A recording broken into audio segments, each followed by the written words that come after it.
time for today's guests. Jackie Aitken and Sagan Rose are two of the legendary Radio City Rockettes performing in the iconic Christmas Spectacular. Since 1933, the Rockettes have created holiday memories that last a lifetime. And this year, they're adding new costumes, dances, and more to the classic holiday show. Everyone, please give a warm Build Brunch welcome to Radio City Rockettes, Jackie and Sagan.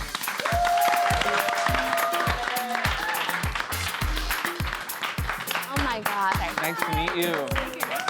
Lucas, nice to meet you. Hi. Allie, nice to meet you. Hi, Allie, nice to meet you. Britt. Hello, ladies. Go ahead and take a seat. Welcome, welcome. Meet you. We're gonna awkwardly sit over here together. You're used to high-stepping. It's fine. I think this is the most starstruck I've been with guests on this show. Like, I'm really actually Like, starstruck I knew they were right coming now. out, and then I saw the outfits, and I was like, oh my God. Yeah. We always show up in sequence, right? So obviously we know it's iconic for us, but I'm sure for you guys, it's probably feels amazing to put on these uniforms, outfits every day and perform. So I want to know for each of you, what does it mean to be a Rockette? Wow, that's a loaded question. I mean, it's the coolest job ever. I've been a Rockette for 10 years now. Wow. Yeah, so. How been old doing were it for you a when while. you started? I started when I was 18. Oh, Yeah. Gosh. God, So it's been a while, and it's so legendary. And I first saw the Rockettes. My grandma brought my whole family to New York for the Macy's Day Parade. So that's when I first saw them and fell in love with them. And I turned to my grandma and said, I want to do that when I grow up. And here I am. You did it. Wow. Yeah. This will be my 5th season as a Rockette, and I'm actually from Australia. So to be here really is a really big leap and a dream. To be living the dancing career here in New York City, where dreams are made of, sometimes it's like hard to find the words. And like throughout the season, you really have those like pinch me moments where you're like, wow, I'm here in New York City and I'm a Radio City Rockette. And even though the show's been going on for decades, you guys are continuing to make new additions and changes. So what can we expect to see this year? Yeah, well, obviously, I mean, the show's been around since 1933, so a very long time. So we like to stick with tradition. So we have our numbers like the Parade of the Wooden Soldiers, which has been around since 1933, and a few other, the Living Nativity. But this year we have a brand new finale scene that we're really excited about. That really is a beautiful combination of the innovation of drones, using that and then blending it with our dancing, and we're actually on stage dancing with the drones for part of the number, which is pretty interesting. That's scary. Like if one falls on you. It's a little weird. At first, but now we don't notice it. And there's 100 Intel drones on stage. They're making 100? 100. They're making these beautiful patterns and shapes and forming all these, like they circle Santa Claus on stage, and all just to reveal us, the Radio City Rockettes, where we are performing our brand new finale number. We have these beautiful new costumes that have been designed by Emilio Sosa. He's a Tony nominee. So it's really exciting this year that having this new finale number that is following our traditional Living Nativity scene. So you want to make sure you get your tickets at rockettes.com/Christmas, or if you're in New York City, come to the box office at Radio City. So is this a new thing that the drones are being added, or does the show evolve like this every year? We add different things each year. This is the first totally new dance number we've added in probably 4 years, I want to say. So it's very new this year, and which keeps audiences coming back, and you're going to get something new. But also, you know, if you like the traditional, you're going to get that too. Yeah, and every year we have something new and exciting, and it's always a different experience. Last year we had Obscura come in and do whole new digital projections over the whole 8 prosceniums of the famous arcs in Radio City, and this year they have been updated again. So wherever you are in the house, there's 6,000 people in the audience, you have an immersive experience, really feeling like you're part of the show. So every year there's always something new, aspects digital, choreography, dances. Yeah. And can you tell us what's the process for becoming a Rockette? Well, there's some requirements. You have to be 18 years old, and then provision in jazz, tap, and ballet. Okay, great. Back in the day. Yes. And between 5'6" and 5'10.5", which I'm actually the shortest. Well, we say less tall. Okay. I like Not short. short. Are you 5'6"? There's no I'm short Rockettes. barely 5'6". Yeah. Oh, you And have to she's be the tallest. at least 5'6"? Yeah. And that changed over time. Originally, like it was like between like 5 feet and 5'6" or whatever, and then the Rockettes got taller, right? To my knowledge, I don't know Maybe how when many they first years. started. Yeah. Yeah, back in 1933. Right. But now it's 5'6" to 5'10.5", and I'm on the taller end. I'm 5'9", And then we have Sagan by the end.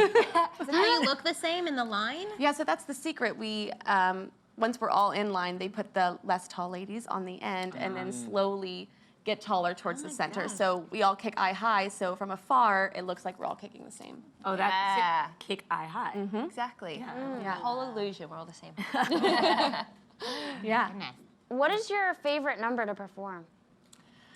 My favorite is the Parade of the Wooden Soldiers. I just think it's really cool. It's very simple, simplistic, but it's actually really hard for us to do because it is so precision-based that if one girl is, one step ahead of the line, it kind of ruins it. So it's a lot of pressure. Yeah. But I think it looks really cool. Do you get mad at people backstage if you're like, you were one step ahead? Like, is there like some drama that goes No, and if down? anybody, it would be me because I'd lead the line. But no, we're all super supportive of each other, and it's a really hard job. Yes. We work so hard and for long hours, and during the holidays we miss our families and our friends. So we're all a big team. Yeah, so tell us about that process and how challenging really it is to be a Rockette. So we do up to 16 or 17 shows each cast. So there's 2 casts. A week. A week, that is, sorry. And there's 2 casts of 40 women because it's such a high demand. We split into 2 and we're there through Christmas, through Thanksgiving, we're working. And we go through all the sweat, all the sore bodies together, but it's also rewarding. And leading up to it, we rehearse for 6 weeks, 6 hours a day, 6 days a week, leading up to when we open. So it's a very vigorous process, but that's what makes it so beautiful and so unique and what we all love to strive to be and to do. And that really is the best part. I mean, I've made my best friends because I've spent 10 years with these girls, and I haven't been home for Christmas or Thanksgiving in 10 years. Wow. So do you have your own Rockette Christmas? Oh, yes. Wait, Yes. can I come to that? Like, I don't know. I can decorate it for you. What do you guys do for the amazing. What do you guys do for the holidays? Well, if we're performing, they provide dinner for us at Radio City. But then for instance, I have Thanksgiving Day off this year, but I will be in the city and do a Friendsgiving with all the girls. Yeah. So nice. I will be doing 3 shows that day. What do you do in like May? When like are you teaching dance? Are you? Yeah. All the girls do different Yeah. things. We have some lawyers, some accountants. Whoa! That is so dope. Yeah. I did not. We're busy. We keep busy. Wow. Busy, But yeah, dance teachers. A lot of us are performers and just do other shows Yeah. or gigs. Yeah. And throughout the year, and especially summer, it's busy because we have the Rockette Summer Intensive, which is a week-long course where students and young ladies inspired to be Rockettes can come learn choreography from us. And a full fun circle is that I actually did the Rockette Summer Experience, and then now here I am teaching summer the whole Wow. intensive. Yeah, so it's really cool. And over summer we have that. Wow. Yeah, I mean, I remember I went to the Christmas Spectacular Radio City Rockettes when I was like 5, and then when I was like 15. Loved it both times. Maybe loved it more as a teenager. But I've always, it's such a fun show and experience, and so classic New York in such a great way. But you guys kind of mentioned it, which it's so, have been dancing your whole lives, and like this was always kind of a dream, and some women are accountants and dancers. Like, how does it all work? Well, a lot of us did start when we were young. I started when I was 4 years old dancing, so I've done it my whole life, did the whole jazz, tap, ballet. And for me, coming from straight to lead here, I did a Rockette experience when I was a little young teenager where you learn from the Rockettes, and then my dance teacher, I started getting tall, of course, and my ballet teacher's like, you might want to think about becoming a Rockette. I'm like, that's impossible. It's New York City. How am I ever going to get there? A few years later, it was still in the back of my mind, and then here I am, did the whole experience and just really fought for that dream and prepared myself. Yeah, and that's what we like to instill in the girls that come take our programs, because I'm from Kentucky, small town, and I had this dream of moving to New York, and I did, and you just have to follow through with what you set your mind to, and we like to instill that in all the girls that come and dance with us. So. Well, your guys' passion, I think, is what keeps crowds coming back every year. I can't wait to see the drones. I'm going to buy some tickets and check that out. Thank you both for joining us. Thank you so much. Thank you.